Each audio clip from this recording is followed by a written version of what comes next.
बिहारमध्ये दारूबंदी आहे पण तरीही दारू पिणे सुरूच आहे।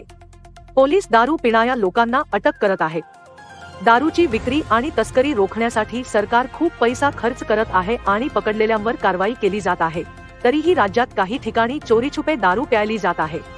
नुकताच अशाच प्रकारे पकडलेल्या मद्यपींचा एक व्हिडिओ व्हायरल होत आहे, ज्यामध्ये पोलिसांनी त्यांना चांगलीच कसरत करायला लावलेलं दिसत आहे।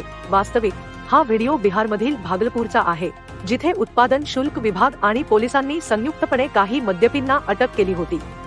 अटकेनंतर पोलीस त्या कैद्यांना न्यायालयात हजर करण्यासाठी घेऊन जात असताना अचानक रस्त्यातच पोलिसांच्या गाडीतील इंधन संपले। त्यानंतर पोलिसांनी कैद्यांना गाडीतून खाली उतरवून कारला ढकलण्यास सांगितले। सर्व मद्यपी गाडीतून खाली उतरले आणि पोलिसांच्या स्कॉर्पिओला धक्का देऊ लागले। त्यांचा हा व्हिडिओ आता सोशल मीडियावर खूप व्हायरल होत आहे।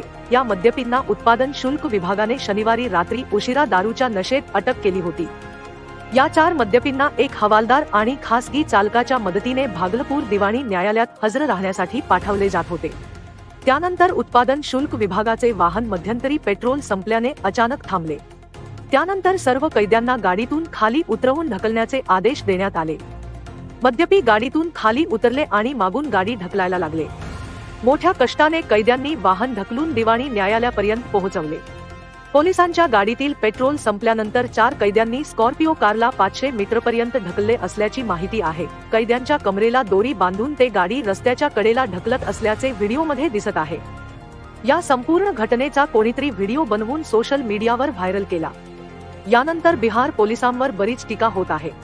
दारूबंदीचे सहाय्यक आयुक्त प्रमोदित नारायण सिंह यांनी सांगितले की आम्हाला या प्रकरणाची माहिती नव्हती, आत्ताच माहिती मिळाली।